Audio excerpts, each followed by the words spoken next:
7 दिन के भागवत में कौन कौन सी कथाएं बोलनी चाहिए। तो 7 दिन के प्रकरण में 18,000 श्लोकों वाला जो श्रीमद् भागवत महापुराण है, उसमें प्रथम स्कंध से लेकर के 12 स्कंध पर्यंत हजारों कथाएं आती हैं। अब उतनी कथाएं कोई कर नहीं सकता है, इसलिए जो मुख्य कथाएं हैं, मुख्य कथाओं का तात्पर्य है कि जिन कथाओं के माध्यम से श्रोता उसे सुनकर अपने जीवन की विसंगतियों को दूर कर सके, अपने जीवन में आने वाली समस्याओं का समाधान प्राप्त कर सके, उन कथाओं का श्रवण व्यास को कराना उसका मुख्य दायित्व है। उदाहरण के रूप में दक्ष प्रजापति की 13 पुत्रियां और उन 13 कन्याओं का विवाह महर्षि कश्यप के साथ होता है। उसमें जो दिति नाम की कन्या है वो कश्यप जी के समीप पहुंची और दिति जी ने कहा कि हमारे पिता ने जब विवाह का समय हुआ तो हम सभी 13 बहनों से पूछा कि तुम लोगों ने किसी को पति रूप में वरण तो नहीं कर लिया है? यदि वरण कर ली हो तो बता दो, अन्यथा मैं अपनी इच्छा अनुसार आपके लिए पति का चयन करूंगा। तो हम 13 बहनों ने आपका नाम लिया कि हम 13 बहनें महर्षि कश्यप की तपश्चर्या, शास्त्र निष्ठा और सदाचार को सुन करके पति रूप में उनका वर्ण कर चुकी है। ऐसा सुन करके हमारे पिता कश्यप ने हम 13 बहनों का विवाह आपके साथ किया। विवाह का फल है संतान की प्राप्ति, किंतु आज तक हमें कोई संतान प्राप्त नहीं हुई। अब इस कथानक को प्रत्येक व्यास का कर्तव्य है कि श्रोताओं को सुनाए, क्योंकि इस कथानक से हमें यह शिक्षा मिलती है कि प्रत्येक पिता अपनी पुत्री का विवाह करने के पूर्व उसकी मनोदशा समझे कि उसने किसी को पति रूप में वरण तो नहीं कर लिया है। यदि वरण कर लिया है तो विचार करे कि वह वर इसके योग्य है अथवा नहीं। योग्य है तो उसके साथ विवाह कर ले। आज सबसे बड़ी समस्या है, लोग बच्चियों से पूछना नहीं चाहते हैं।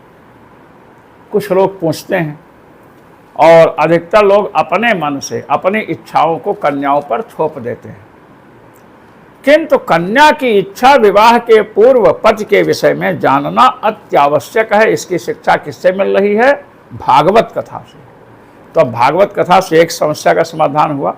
एक शिक्षा मिली कि पति खोजने के पहले, मैंने कन्या का वर खोजने के पहले कन्या के लिए यह प्रश्न रखे कि तुमने बेटी किसी को पति रूप में या तुम्हें कोई पसंद तो नहीं।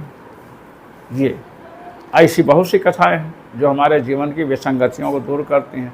इसको लोग मतलब कहते नहीं, भागवत पढ़े नहीं। एक साल में वृंदावन में जाकर भागवत लगा लिए और संगीत, कोई मटकी बजा रहा है तो कोई ढोल बजा रहा है। मूर्खता को छिपाने का सबसे श्रेष्ठ साधन आजकल क्या है? संगीत है। जिस भागवत को सुना करके श्री सुखदेव जी ने परीक्षित को संसार सागर से पार उतार दिया, उसी भागवत को सुना करके आजकल के व्यास पैसा बटोर करके संसार बढ़ा रहे हैं अपना। तो जो स्वयं भागवत के माध्यम से अपना संसार बढ़ा रहा है, वो दूसरे को संसार सागर से पार कैसे उतारेगा? इसलिए श्रोताओं को तथा कथा व्यासों को दोनों को आत्मचिंतन, आत्ममंथन करने की आवश्यकता है। धन तो सबको चाहिए, किंतु धन अनुचित मार्ग से नहीं चाहिए और अनुचित मात्रा में कितना धन आवश्यक है, हम उसके द्वारा परिवार का पोषण, ब्राह्मण का, क्षत्रिय का, वैश्य का, शूद्र का, समाज के किसी भी वर्ग की हम सहायता कर सकते हैं, इतना चाहिए। अच्छा बताइए, भामाशाह ने धन नहीं कमाया? भामाशाह ने धन कमाया, उन्होंने अपने धन को राष्ट्र में लगा दिया, महाराणा प्रताप जी को। तो कथा का एक ही उद्देश्य है, हम जो भी कथाएं सुनाएं उन कथाओं के माध्यम से शिक्षा मिले।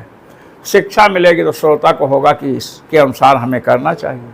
और आजकल चुटकुला सुनाते हैं, बढ़िया भजन सुनाए, चुटकुला सुनाए, नाच नचा करके कथा पूर्ण हो गई। कथावाचक को पैसा मिल गया, लोगों को कानों का सुख मिल गया, और जो चुटकुला सुनाए हैं वही याद रह गया। न तो पितरों का कल्याण हुआ, न समाज का कल्याण हुआ, न कथा सुनाने वाले व्यास का कल्याण हुआ, और न कथा सुनने वाले श्रोता का कल्याण हुआ। मैंने तो सुना, एक बार कहीं समाचार में निकला था कि एक व्यास यजमान की पत्नी ही लेकर भाग गया। अभी करीब 1 वर्ष के अंदर की बात थी। तो ऐसे वक्ताओं से सावधान होने की आवश्यकता है। कथा व्यास जो है विप्र हो, पहली बात। शास्त्रों को सदगुरु के चरणों में बैठ करके पढ़ा, संध्या गायत्री करता, और कथा करनी है तो फलाहार करे, रात को भोजन कर सकता है, और ब्रह्मचर्य का पालन तो खैर सबके लिए है ही।